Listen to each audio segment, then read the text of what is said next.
que están entrando a esta conversación. En este espacio queremos compartir con ustedes un poco de lo que ha sido la estrategia sectorial de Se Emprende. Y para empezar me gustaría preguntar en la sala que levanten la mano esas personas que saben qué es Se Emprende. Bueno, tenemos una muestra de algunas personas que conocen qué es Se Emprende, pero vale la pena que les contemos un poco de qué se trata a todos los asistentes que no levantaron la mano, y es, a partir del año 2019 generamos desde Impulsa Colombia una dinámica de articulación regional, de reconocimiento de las brechas que tenemos en nuestras regiones y de las oportunidades que tenemos en cada una de ellas, y a partir de ahí formulamos una estrategia de identificación de aliados, de emprendedores, de oportunidades, de programas y de contenidos disponibles para fortalecer habilidades de nuestros emprendedores. En esa primera parte de Se Emprende tuvimos una estrategia de despliegue nacional, 26 puntos en 19 departamentos, y en este momento, en esta versión 4.0 de Se Emprende, llegamos a una nueva realidad y es la especialización, la generación de sectores. Es por eso que quisiera invitar a 4 representantes de 4 sectores con los cuales estamos trabajando para que hagan parte de esta conversación. Vamos a iniciar con María Fernanda Betancur, ella es la coordinadora del Hub de Innovación Hambre Cero. María Fernanda, por favor. María Fernanda representa uno de los sectores clave. Muchas gracias por el aplauso para María Fernanda. María Fernanda representa uno de los sectores clave para Se Emprende, que es agroalimentos. Y el Hub Hambre Cero es un plan de trabajo que estamos desarrollando con el Programa Mundial de Alimentos para favorecer y mejorar la cadena de alimentación en nuestro país. Tenemos también a nuestra querida Elizabeth Porras, representando al sector salud, de UNDOC3. Bienvenida, Elizabeth. Nuestra querida Camila Cooper, bienvenida al escenario. Camila representa otro de los sectores clave de Se Emprende, que es la sostenibilidad. Camila representa la Fundación Fruto Bendito. Invitamos a Miguel Torres. Miguel Torres es el CEO de Awake, una plataforma que combina no solo la experiencia de viaje, sino que la une con el respeto por la naturaleza de los sitios a los cuales visitamos. Y Santiago Amador, Santiago representa el sector educación, que es otro de los 5 sectores clave que tenemos en Se Emprende. Santiago es un referente en temas de educación en Colombia y uno de los expertos que creo hemos identificado a través de la estrategia Se Emprende Círculo Sectorial de Educación. A todos ustedes, muchísimas gracias por participar. Estos son 5 sectores que venimos abarcando desde Se Emprende. A esos 5 hay que agregar 2 más que tenemos preliminarmente. Uno de ellos es el sector FinTech y el siguiente es el de industrias creativas. Esta es una primera parte, una primera versión que probablemente con el tiempo empiece a crecer y a formular nuevas dinámicas en otros sectores de la economía, justamente buscando esa especialización y esa focalización que necesitamos como país para fortalecer no solamente habilidades, fortalezas, oportunidades y grandes proyectos. Así que empezamos esta conversación con una breve presentación de cada uno de nuestros participantes e iniciamos contigo, María Fernanda. Bueno, ¿me escuchan bien? Aquí el micro. Hola, hola. Listo. Bueno, muy buenas tardes. Muchas gracias por la invitación a este panel. Mi nombre es María Fernanda Betancourt y trabajo con el Programa Mundial de Alimentos aquí en Colombia y estoy coordinando una iniciativa que se llama Hub H0, que es un hub de innovación que busca identificar, acelerar y escalar soluciones innovadoras en lo que es la seguridad alimentaria y nutricional. Muchas gracias. Gracias, María Fernanda. Lina, vamos contigo. Bueno, probando que se escuche, sí. Buenas tardes ya para todos. Mi nombre es Lina Porras, yo soy médica, soy ingeniera de sistemas y llevo en UNDOC3 5 años encargada de la parte de salud. Y bueno, esperamos compartir con ustedes algunas de las cosas que hemos aprendido y de la visión sobre las preguntas que vamos a conversar contigo. Hola, mi nombre es Camila Cooper, soy la fundadora de la Fundación Fruto Bendito. Nuestro primer programa se llama Cunas con Amor. Creemos en la sostenibilidad desde la parte social y creemos en el amor como herramienta de transformación, y ese es mi gran motivo hoy, inspirarlos transmitir todo ese conocimiento y mostrar que sí podemos vivir desde el impacto social y desde lo que hacemos. Gracias por esta invitación. Gracias, Camila. Hola, ¿cómo están? Mi nombre es Miguel Torres. Hace 13 años con Laura Romero y David Londoño caminamos, hicimos rafting y remamos todo el río Magdalena en 40 días.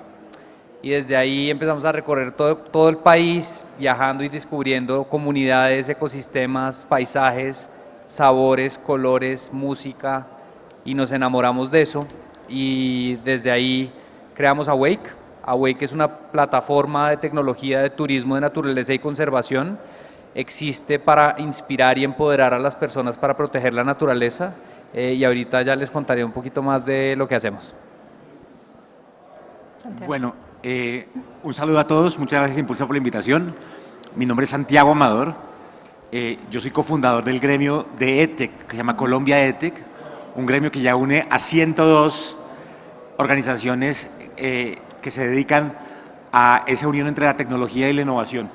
Pero esto es el fruto de una comunidad que lleva más de 10 años reuniéndose, se llamaba Educación Disruptiva, para ver cómo la tecnología puede apalancar la educación, para reducir la deserción, aumentar la calidad y generar una nueva forma de educación que incluya más a las personas. Gracias, Santiago, y gracias a todos nuestros panelistas por ser parte de este espacio. Uno de los grandes elementos que hemos encontrado con Semprende es el valor de la articulación, de la suma, no solo de voluntades, sino la suma de oportunidades. Y gran parte, digamos, de esa dinámica de colaboración nos ha llevado a que los procesos que de forma individual son mucho más lentos, se ralenticen, cuando se trabajan en equipo y de forma articulada, valga la redundancia, adquieren un tinte diferente y una velocidad diferente. Entonces, la primera pregunta es para todos ustedes, es la misma pregunta y es, ¿cuál consideran ustedes que es ese rol articulador de los actores del ecosistema, desde lo que ustedes representan en cada una de sus entidades? Empezamos contigo, por favor, María Fernanda. Bueno, muchas gracias. Bueno, y hablo un poco del sector al que estoy representando, del sector agroalimentario, en el cual al momento nos encontramos con grandes desafíos, que es el aumento de la desnutrición y el hambre, no solo en Colombia, sino también en la región. Y frente a estos grandes desafíos vemos la innovación como una gran oportunidad para acelerar el progreso a soluciones que de verdad puedan contribuir a lo que es la seguridad alimentaria y nutricional. Y en este sentido creo que los actores tienen un rol muy importante en, bueno, primero apoyar, facilitar lo que es las innovaciones, soluciones innovadoras que contribuyan a lo que es la seguridad alimentaria y nutricional.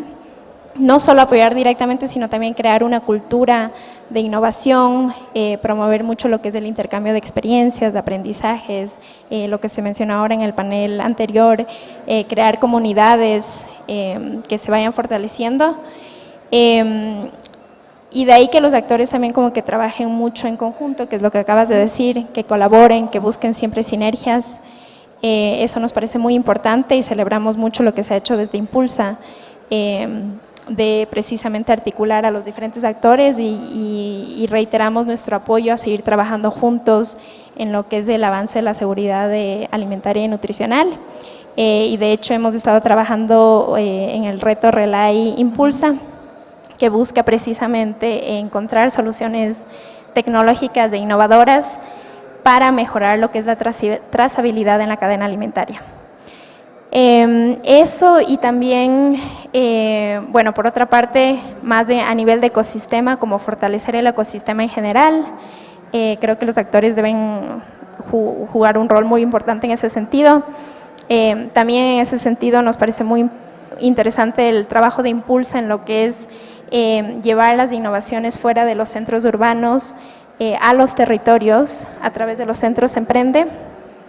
Y desde WFP nos gustaría mucho seguir haciendo este trabajo en conjunto, llevando la innovación fuera de los centros más tradicionales, a los territorios y llegando a las poblaciones más vulnerables. Gracias, María Fernanda. Y es que menciona algo clave, Colombia es un país prevalentemente agrícola y nos hemos quedado como en esa agricultura o en esa dinámica del pasado. Y también tenemos necesidades, la alimentación, la seguridad alimentaria es una de las necesidades que planteamos como país o que encontramos como país. Y a partir de esa habilidad o ese potencial que tenemos en agricultura y esa necesidad, conectamos a través de la innovación y de solucionadores para resolver esa serie de retos que tenemos para llegar a esa, digamos que esa estabilidad o esa igualdad en términos de acceso a la alimentación. Muchas gracias, María Fernanda. Lina, vamos contigo. Vale, bueno, el sector salud es un sector que es complejo, es lo primero que diría, y eso mismo hace que haya sido un sector en donde la innovación ha costado mucho, no solo en Colombia, no es un tema de Colombia, sino a nivel mundial, cuesta mucho que la innovación en salud avance por todo el tema regulatorio que implica, porque no solamente estamos hablando de vamos a crear algo nuevo y vamos a probarlo, sino que con una innovación que afecta directamente a una persona, pues puede llegar incluso a matar a una persona. Entonces, el sector salud tiene esa connotación y por eso, digamos que lo primero es que es un sector que ha sido conservador, pero es un sector que tiene mucha oportunidad y que lo hemos visto en Impulsa también. Hay mucha oportunidad y hay muchas personas y startups emprendiendo allí. En un sector que pues es difícil, pero que tiene todo por avanzar, es decir, en FinTech, que era un poco lo que hablabas, que es importante también unir a esta parte de sectores, en FinTech ya se ha dado mucho avance y mucha revolución y hoy pues tenemos bancos que solo existen digitales. En salud eso todavía no ha pasado y definitivamente desde mi perspectiva es algo de lo que vamos a ver en los próximos años. Una revolución en el sector salud, de manera que si alguno de ustedes tiene alguna idea que pueda impactar el sector salud, pues es un momento increíble donde realmente hay la posibilidad de lograr. Eso sería como la intro a ese tema. Y en cuanto a los actores, lo más importante es poder conectar a los actores, digamos, más grandes del sistema, en cuanto a salud se refiere, como los prestadores, las aseguradoras y la necesidad y las problemáticas. Y mucho de, por ejemplo, estar hoy acá es eso, es poder conectar esas necesidades que existen con posibles soluciones que se pueden dar. Allí una de las cosas donde también vamos a ver un gran impacto va a ser en todo lo que va a aportar la inteligencia artificial en este sector. O sea, hay muchos problemas en salud, hay, por ejemplo, grandes tiempos para diagnóstico de enfermedades complejas, eso en sí mismo es un problema y tiene muchos colores porque no es lo mismo diagnosticar una enfermedad neurológica que diagnosticar una enfermedad ginecológica. Entonces, en cada uno de esos problemas, de ese problema grande que estoy diciendo, hay como microproblemas que pueden ser solucionados por la inteligencia artificial y que pueden cambiar la vida de las personas de manera dramática. Entonces, empezar a hablar de esto es como la primera necesidad para que los actores grandes del sistema se puedan dar cuenta. Y lo otro es también conectar el talento humano en salud. Pues yo soy parte de Talento Humano en Salud y somos de pronto los actores que estamos un poco más desconectados con todo el tema de innovación y donde hay una gran oportunidad porque pues nosotros conocemos un poco más a fondo los padecimientos del sistema porque los vivimos con nuestros pacientes y desde ahí pueden también surgir muchas soluciones y además se puede también potenciar el talento humano en salud porque allí hay un problema grande y lo hablaba de pronto cuando estaba allí con mis compañeros antes de venir acá y es el talento humano en salud no es como quizás veíamos algo en el panel anterior a este o la conferencia anterior, que tú puedes formar a alguien pues para que desarrolle pues nada, concursos online. Un médico no lo formas así nunca, o sea, necesitas 5 o 6 años en todos los países del mundo.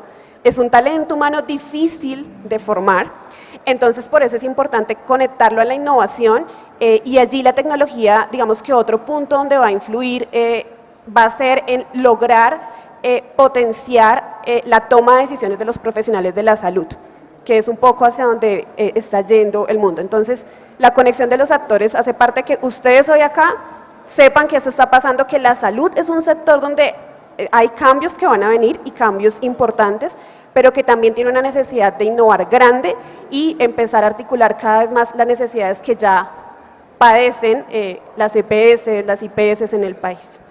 Y es que mencionas un tema importante y es el sector salud. Yo creo que desde la pandemia ha generado una dinámica de colaboración y de generación de comunidades absolutamente enriquecedor. Eso no existía antes. y hay una gran oportunidad a través de esas comunidades, de esas oportunidades, de esos profesionales de la salud que se vinculan al concepto de innovación, al ejercicio de la innovación, para formular nuevas soluciones.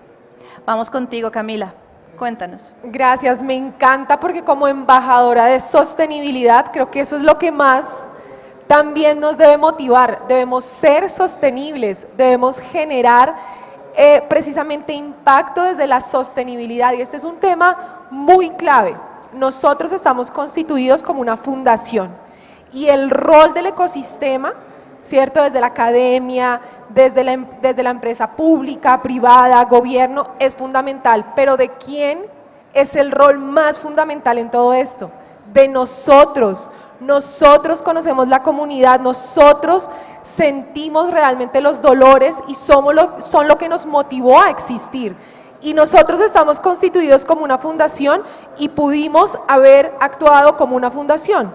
Vivimos de las donaciones, vivimos del día a día, pero nos dimos cuenta de que debíamos ser una empresa social y pensar como una empresa social, y eso estaba bien, y eso nos ha permitido viajar por el mundo con nuestras cunas de cartón, ser innovadores y ser sostenibles, y ese es el mensaje más importante. El rol fundamental empieza en nosotros, los empresarios, los emprendedores, los que estamos detrás día a día, los que olemos, los que conocemos el dolor de esa problemática que nos impactó y que nos llevó a actuar y tomar medidas para hacer soluciones. El ecosistema en Colombia está articulado, las oportunidades en Colombia existen, les voy a nombrar 5 simplemente con los dedos de mi mano: Impulsa, cámaras de comercio, universidades, aplicaciones online como acabamos de ver de startup, y también conocimiento a la mano que es gratis, completamente gratuito. Entonces, ¿de quién depende? De nosotros hasta dónde queremos llegar. Muchas gracias, Camila. Miguel. Bueno, pues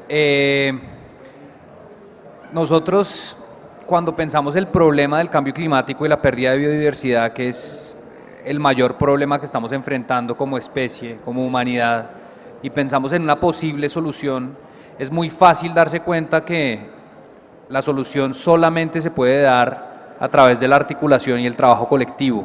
Ningún trabajo individual va a resolver el problema. Desde lo individual tiene que trascender a lo colectivo. Entonces es como un primer mensaje que pensamos en Awake bastante.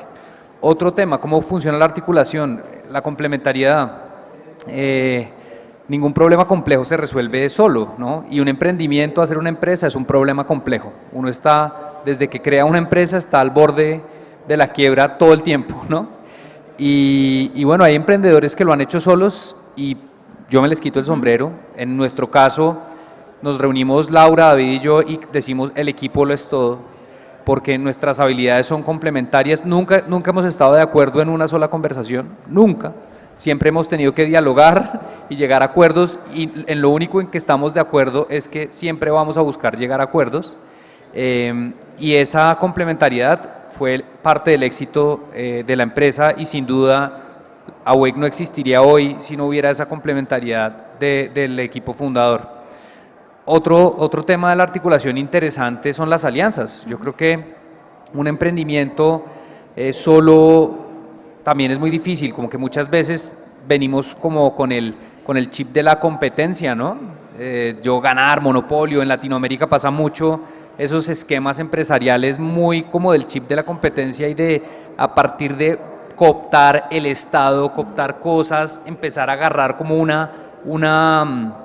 ¿cómo decirlo así? Como una especie de monopolio seguro donde la competencia no pueda entrar, y ese chip está mandado a recoger, ¿no? El que tenemos que tener es el de la colaboración, el de la competencia. Entonces les pongo un ejemplo. En Awake nosotros cuando arrancamos había un gremio grande que se llamaba NATO en turismo, y nosotros con otros 4 emprendedores de turismo de naturaleza creamos Acotur, que es la Asociación Colombiana de Turismo Responsable.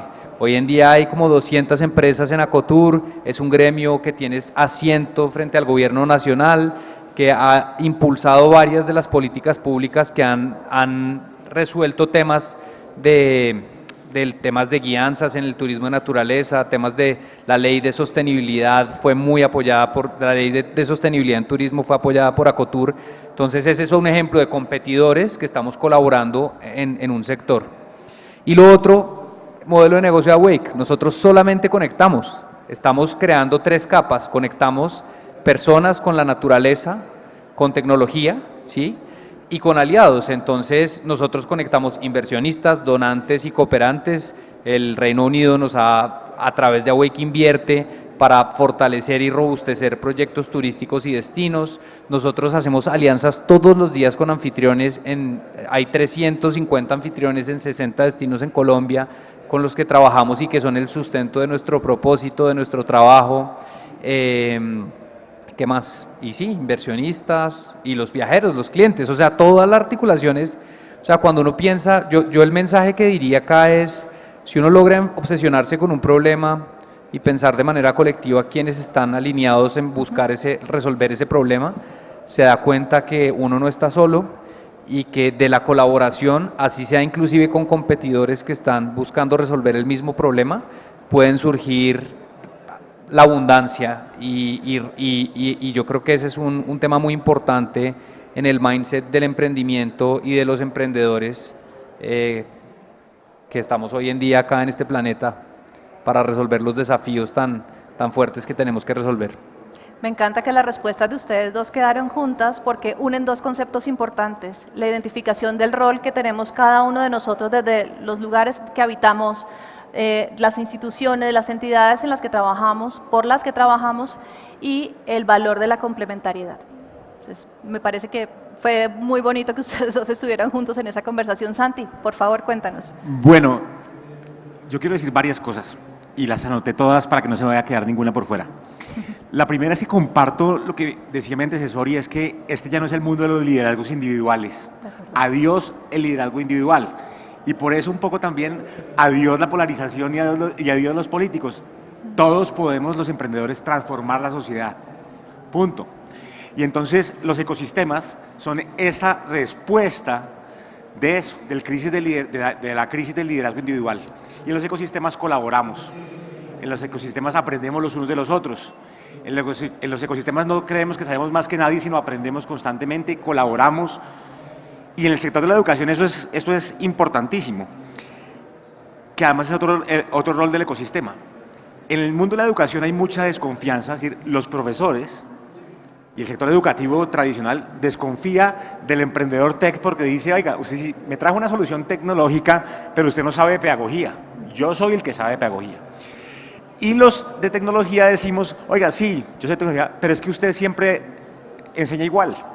Lleva no sé cuántos años enseñando con el tablero y con la tiza y creemos que no es innovador y miramos las pruebas PISA y nos va mal y miramos los indicadores de educación y nos va mal y miramos el ingreso a la educación superior y nos va mal. Entonces hay una desconfianza, pero el ecosistema nos ha ayudado a resolver esa desconfianza, a encontrarnos cada vez más y ese es el otro punto del ecosistema, nos encontramos y empezamos a dialogar.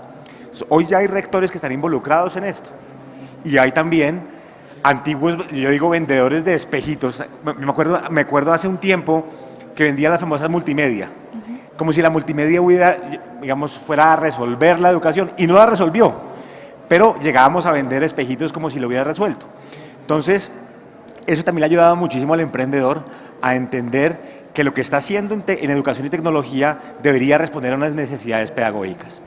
También nos sirve la visión ecosistémica para que el emprendedor tenga empatía de la vida de un profesor en el día a día, digamos, de qué significa aprender y enseñar en el día a día. Entonces, eso también ha sido, muy poderoso. Otra parte por la cual es muy importante el ecosistema es la investigación. La investigación en educación es muy costoso. Yo puedo traer mañana un algoritmo o una aplicación que me enseña a aprender, me enseña matemáticas, pero saber si realmente eso está quedando en el cerebro del niño y es un mejor mecanismo que el profesor enseñando, no es tan fácil, hay que investigar. Esa investigación es muy costosa, porque toca coger un tamizaje de muchos niños para ver cómo aprenden los niños, por ejemplo. Y entonces la investigación es muy necesaria y es costosa. Entonces el ecosistema nos ayuda a resolver ese problema. Entonces hay universidades, por ejemplo, haciendo esa investigación. Hay personas del mundo de la tecnología desarrollando algoritmos de aprendizaje personalizado. Profesores enseñando. Y entonces la unión de eso es lo que es poderoso. Lo otro que quería decir es, las universidades o el sector educativo siempre se creyeron una torre de marfil que nunca iba a cambiar, como los bancos en un momento dado. Hoy llegaron las fintechs y revolucionaron ese mundo, pero al principio no querían. Lo mismo que tampoco querían cambiar las universidades. Y entonces ahorita les llega el Uber de la educación, baja la matrícula y dice, bueno, ¿qué vamos a hacer? Y me ha gustado mucho de que el ecosistema ha ayudado a cambiar a las personas. A esos que no querían cambiar, que creían que iba a seguir igual, el ecosistema les ayuda poco a poco a entender que esto está cambiando. Es un sitio donde hay como influencia. Y pensemos en un ecosistema natural. Una especie, por ejemplo, crece en número y afecta a la otra. Aquí lo mismo. El ecosistema nos ha ayudado a que los emprendedores EdTech le ayuden a ver a esos que no querían cambiar, que deberían cambiar y que tienen posibilidades para cambiar. Me quedo en eso, tengo más, pero me quedo en eso para respetar el tiempo. No, y es que viene ideal lo que acabas de contar, porque esa resistencia al cambio, esa, digamos, la desconfianza, los altos costos en investigación se han venido solventando a través de ese trabajo colaborativo que está identificando el ecosistema de educación en Colombia, el ecosistema de innovación en educación en Colombia, y me viene muy bien para la pregunta que voy a formular a cada uno de ustedes, y es, en sus sectores, en turismo, en sostenibilidad de impacto, en salud, en agroalimentos, ¿cuáles son esos retos que, así como se han abordado unos retos y se han solucionado a través del trabajo en común, cuáles son esos retos que ustedes ven, tenemos que plantearlos ya a modo articulado y a modo de comunidad para darle solución? Bueno, gracias por la pregunta. Bueno, en el sector de agroalimentos, creo que uno de los retos más importantes es, como ya mencioné, el aumento de lo que es la desnutrición y el hambre, no solo en Colombia, sino en toda la región. Y este reto se ha agravado mucho con lo que es la pandemia. Ahora tenemos más del 50% de la población en Colombia que se puede decir que vive que tiene inseguridad alimentaria. Este es un gran porcentaje. Y a esto se suma el riesgo que podría llegar a tener el impacto de la guerra en Ucrania, que puede llegar a tener un alza muy grande en los precios de la canasta básica, teniendo en cuenta que Colombia depende mucho de lo que es las importaciones de cereales y de fertilizantes. Estos son retos súper grandes y creemos que es muy importante en este sentido precisamente beneficiarnos o buscar cuáles son las oportunidades, que también son varias en el ecosistema. También tenemos en el ecosistema nacional instituciones que están ya bien establecidas, un sector privado muy activo, talento humano muy capacitado.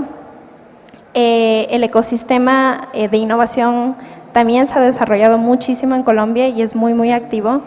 Y gracias precisamente al rol de Impulsa y de la estrategia, también vemos que se han desarrollado mucho en estos dos ejes, que es en este eje temático, desarrollando mucho lo que es la innovación en los diferentes sectores estratégicos que van a lograr desarrollar la recuperación de la economía en el país.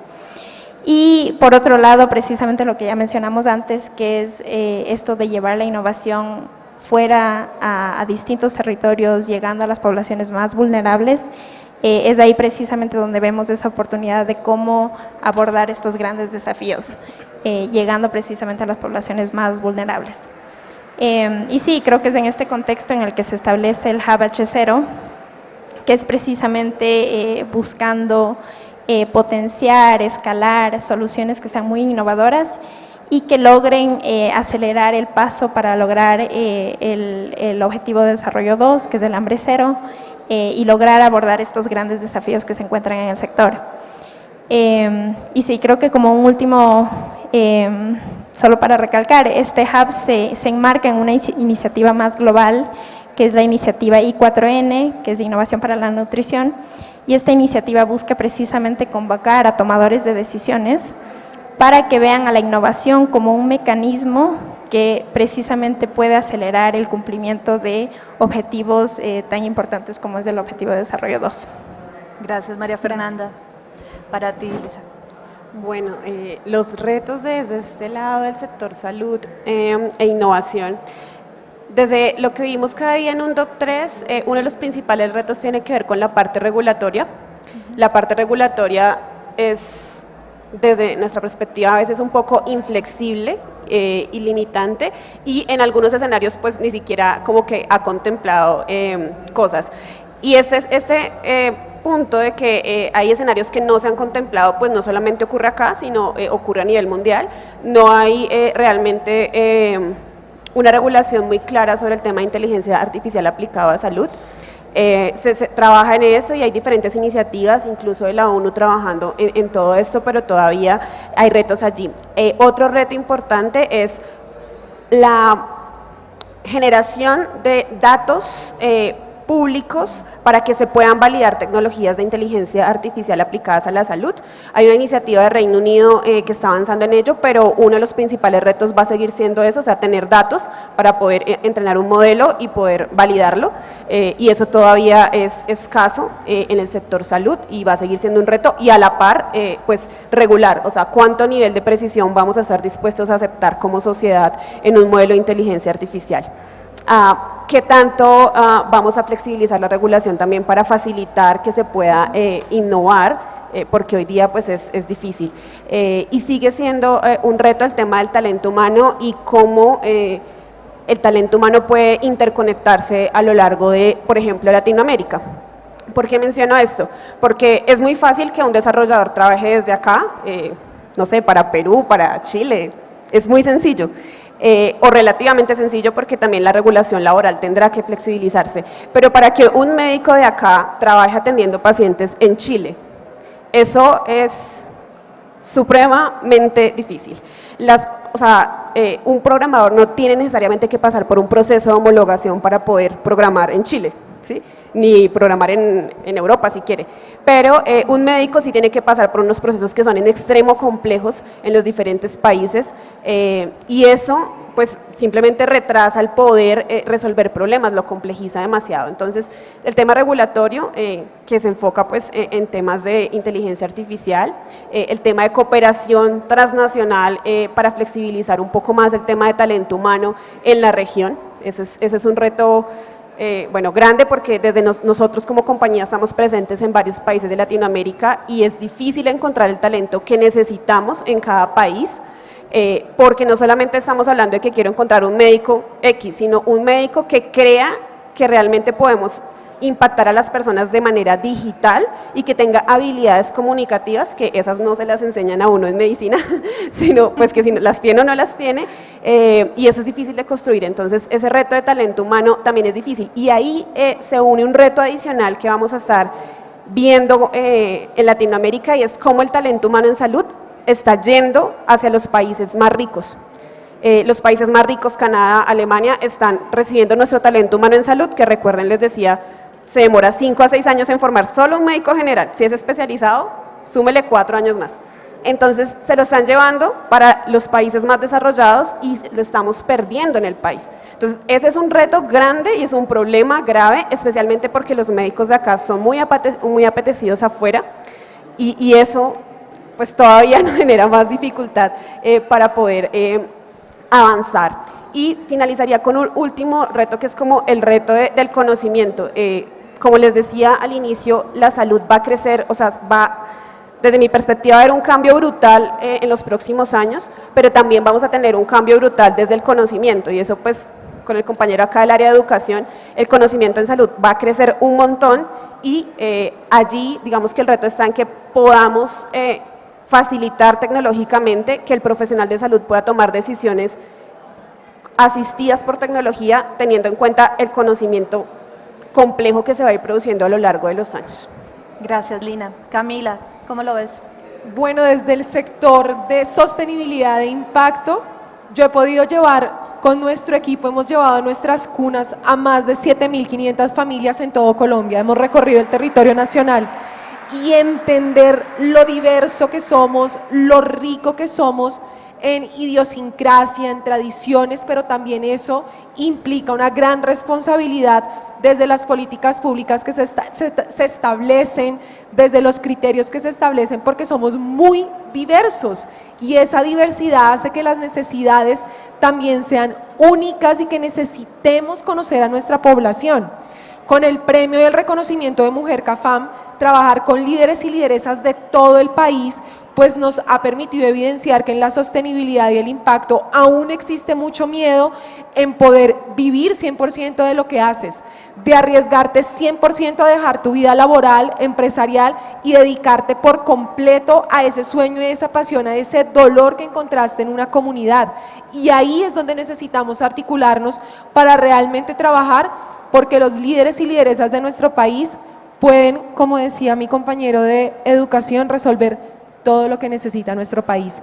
Conocen y están haciendo cosas extraordinarias desde la innovación, desde el triple impacto, pero necesitamos más apoyo para que se dediquen y nos dediquemos a lo que sabemos hacer y no estemos sufriendo para poder vivir de eso, que entendamos que está bien, que podemos vivir desde nuestro trabajo, generar impacto, ser una empresa social, impactar y transformar a la sociedad.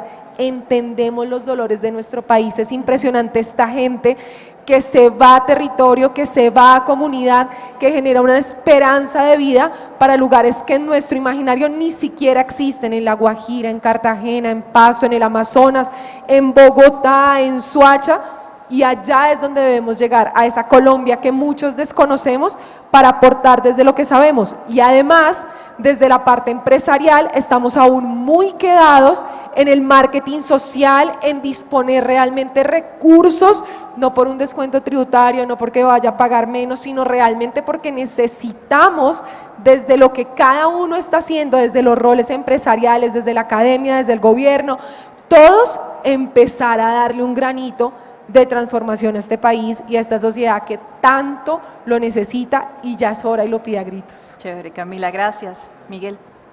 Bueno, el turismo, yo creo que el principal reto el turismo es una herramienta, ¿sí?, económica y generalmente se asume como bueno en muchos foros, en muchos ámbitos. Genera el 10% del empleo global, es el 10% del PIB también, una cosa así.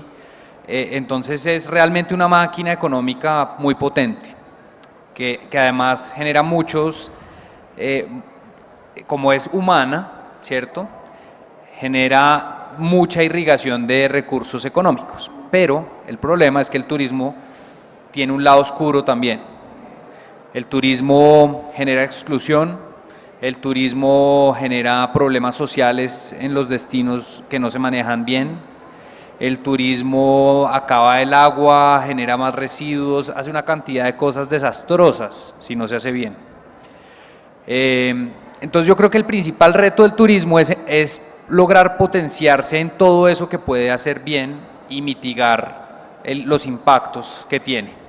Primero, lograr ser sostenible, desde los vuelos hasta la gestión de los residuos en los destinos, hasta no acabar con una cultura local porque llegó un destino turístico. ¿Qué puede hacer bien el turismo? Pues pucha, en Colombia está construyendo paz y reconciliación y tejido social en muchas partes, muchos pueblos, muchos municipios, muchas personas han pasado de la guerra y del conflicto a cambiar su vida, a confiar en el vecino, a hablar con el de al lado. Les pongo el ejemplo de la Sierra Nevada de Santa Marta, la Macarena Meta, Putumayo, toda la costa Pacífico. Lo he visto en carne propia y creo que para Colombia el turismo es un vehículo hacia la reconciliación, si lo sabemos usar y lo hacemos bien. Conecta a las ciudades cuando nosotros empezamos a viajar, uno se sentaba por allá en un pueblito, no sé, en Sitio Nuevo, Atlántico, o en Magdalena, bueno, en Sitio Nuevo, ahí en el río Magdalena, y le decían a uno, oiga, yo no sabía que un cachaco podía ser querido y tomar aguardiente, ¿no? Entonces, estamos fragmentados como sociedad, hay una cantidad de fronteras invisibles que tenemos, lo de la polarización, todo ese cuento, que para mí son cuentos y que no deberíamos nadie vibrar desde ahí. Deberíamos vibrar desde la conexión humana más básica, desde la empatía, y el turismo hace eso. Entonces, pues, está ni mandado a hacer para este país. Otro desafío, la sostenibilidad. Yo sí creo que lo que he visto en nuestros anfitriones y fue muy interesante es 84 de los 350 empezamos a hacer un programa de monitoreo de la biodiversidad que ellos están protegiendo.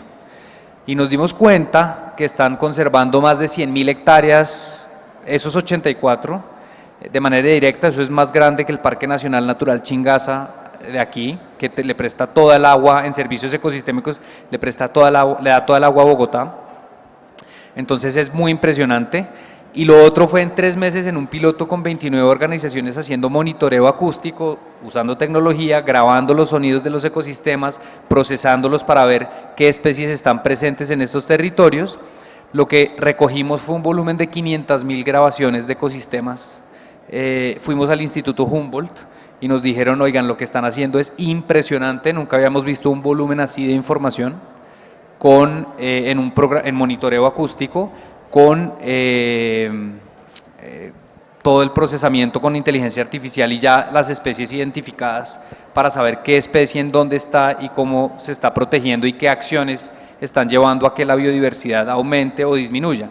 Los problemas que estamos teniendo son dos, o lo que vamos a resolver, la meta de carbono neutro, ¿cierto? La meta de ser carbono neutral, pero también tenemos que ser naturaleza positivos, y ese es lo siguiente que se viene, y el turismo de naturaleza tiene un potencial inmenso en ser un apalancador de procesos de conservación de la biodiversidad impresionante, apalancado sobre todos esos líderes que contabas que existen en el territorio, que están haciendo cosas, y eso es realmente, yo creo que el gran reto es materializar eso.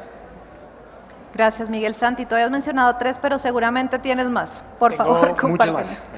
No, uno, el principal, obviamente es el diálogo con los modelos tradicionales de educación.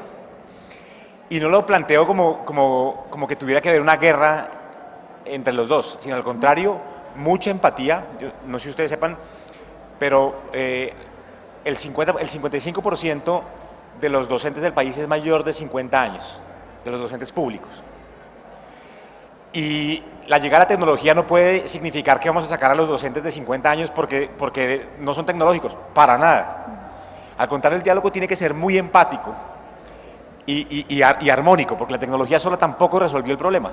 Yo fui director de políticas de Internet del MINTIC.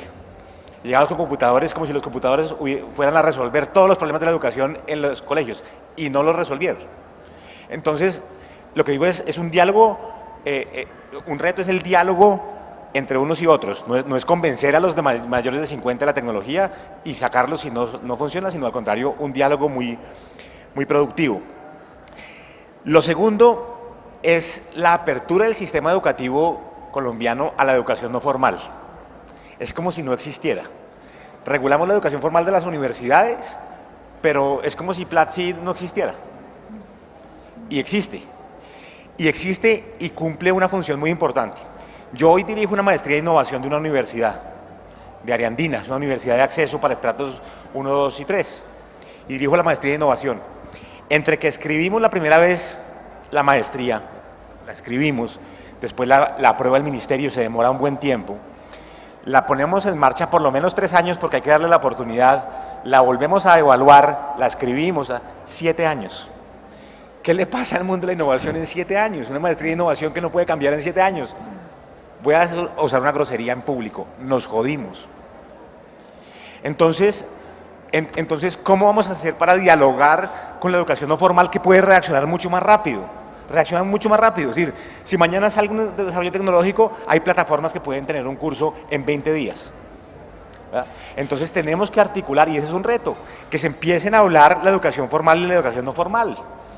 Hay un club que es el de las universidades acreditadas de alta calidad, y hay otro club que yo llamo el Uber de la educación, que está por ahí. Obviamente entiendo por qué un poquito la regulación, no lo quiero caricaturizar.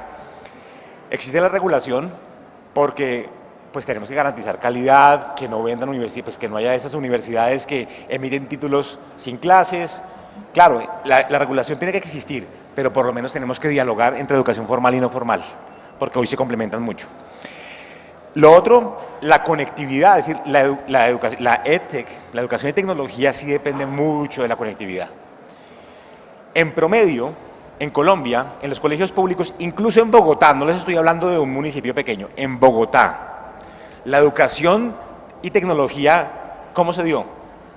Porque no es verdad que todos los colegios de Bogotá tengan plataformas o puedan usar Teams o lo que sea, ni que todos los estudiantes tengan computador. Eso no es verdad, ni siquiera en Bogotá. Bogotá hizo un esfuerzo inmenso, para 100.000 jóvenes, ¿verdad?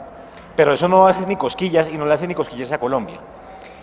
Pero ¿cómo fue la educación en pandemia? La educación en pandemia fue un profesor redactaba una guía en Word, algo tecnológico por lo menos, la pasaba a PDF, se la mandaba a los papás por WhatsApp, los papás se la dictaban a los niños la resolvían, le tomaban una foto y de vuelta, el profesor calificaba.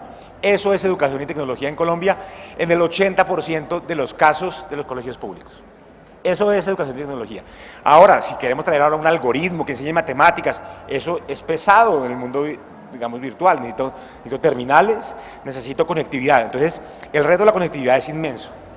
Y ya no es la conectividad por la conectividad, es decir, por no tener listo el aparato de conectividad, que hemos avanzado muchísimo, es decir, ya el 96%, 98% de los municipios tienen fibra óptica, estamos relativamente bien en eso, pero la última milla todavía nos falta y que puedan realmente pagar. ¿Por qué? Porque es que pensamos que es el costo de la conectividad, y yo digo no, yo la llamo como la I-ecuación, es el costo de la educación, es decir, ya deberíamos incorporar dentro del presupuesto de educación la conectividad, porque obviamente el Ministerio de las TIC no podía pagarle conectividad a cada ciudadano que no tenía con qué, pero el Ministerio de Educación sí debería empezar a pensar, o las Secretarías de Educación, en que la conectividad para la educación no es algo menor, es algo importantísimo. Dejamos por fuera de la educación a muchos niños y nos costó en deserción. 100.000 niños desertaron en la pandemia. ¿Cómo vuelve uno a recuperar 100.000 niños que ya se fueron del sistema educativo? Muy difícil. Otro, compra pública. El sector público debería dar ejemplo y comprar las soluciones de los emprendedores, porque si no, entonces ¿quién? Y el mundo de la educación es principalmente público. Entonces, esperamos que el sector público compre tecnología, que incorpore, porque si no compra el sector público, entonces ¿quién? Pero comprar en el sector público es muy difícil. Uno puede de pronto hacer una licitación, pero existe, por ejemplo, una figura que es la compra pública para la innovación. Es sentarse con los emprendedores a desarrollar soluciones a la medida que después les pueda comprar. ¿Sí? Y tenemos también que empezar a poner en contacto a los emprendedores con los que toman las decisiones de compra. Porque muchas veces la Secretaría de Educación no saben lo que el mundo de EdTech les podría ofrecer.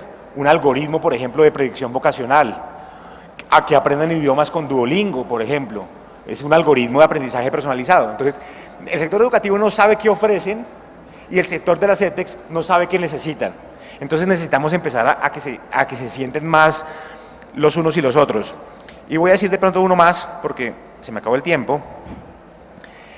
Y dos cosas. Necesitamos una nueva institucionalidad. ¿Por qué?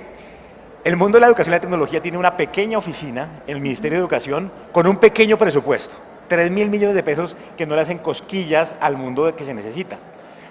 Hemos venido proponiendo que Computadores para Educar se transforme en una agencia para la transformación digital de la educación, porque no es un tema menor. No estoy diciendo que burocracia, que queremos otra cosa, no. Es que quitemos esa idea ochentera de que el computador va a educar, es decir, no se puede llamar más Computadores para Educar, y al contrario, crear una agencia de transformación digital de la educación que sí pueda dialogar y promover este diálogo entre la educación y la tecnología. Era eso. Gracias, Santi. Bueno, nos quedan 8 minutos para ese conversatorio y quisiera enfocarme en estos minutos que nos quedan en un elemento clave y es, por un lado, nuestros 3 emprendedores nos cuenten de qué se trata cada uno de sus emprendimientos y nos cuente cada uno de ustedes desde sus sectores cuál es ese aporte, por ejemplo, de salud, desde un Doc3, ¿cuál es ese aporte que ustedes quieren entregar al sector salud, a la innovación en el sector salud? Camila, también desde la Fundación, y contigo también, Miguel, desde Awake. Si quieres empezamos contigo, Lina. Sí.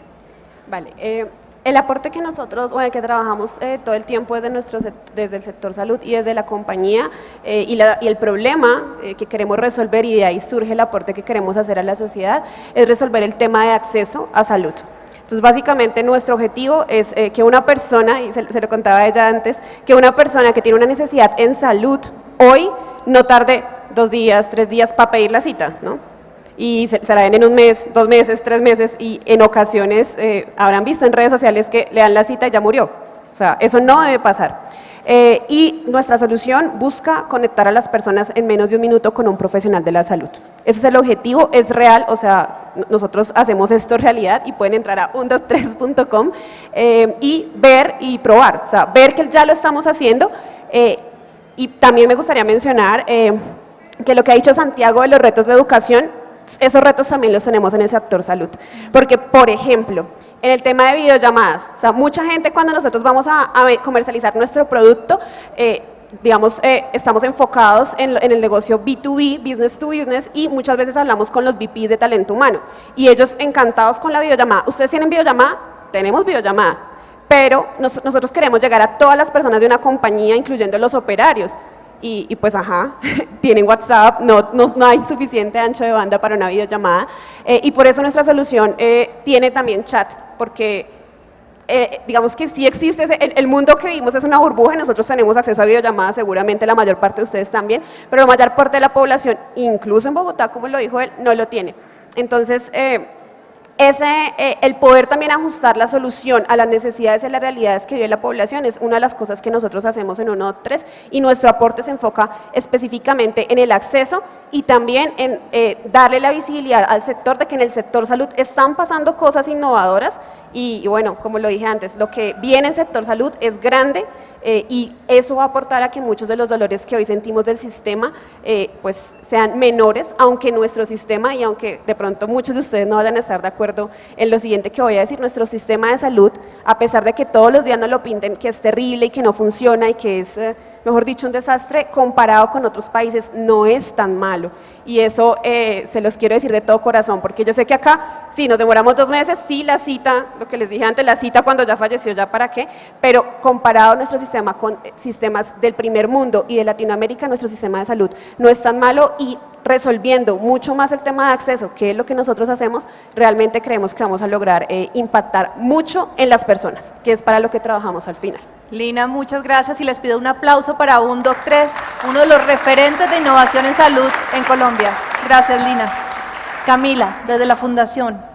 Bueno, Fruto Bendito con Cunas con Amor, creo esas cunas, adoptamos una tradición finlandesa de 80 años de validación, con un grupo de expertos las sacamos 100% colombianas, creamos todo un programa de triple impacto, pero lo más importante para nosotros, yo soy mamá de 2 niños, Gabriel y Pedro, es la primera vez que vengo a un evento sin ellos, siempre van conmigo a todas partes y mi esposo también, y creo que la mayor lección que nos ha dado la vida es que como familia pudimos elegir qué rol queríamos, y yo renuncié al mundo corporativo y mi esposo renunció a su trabajo de agencia y decidimos estar con nuestros hijos, disfrutar a nuestros hijos y educarnos en crianza positiva, en lactancia materna. Tengo un hijo de 5 años y un hijo de 2 años que son lactados en tándem, que son educados con amor, con empatía, con oportunidades, y nosotros queremos que las familias de Colombia, más de 600.000 niños nacen al año en nuestro país,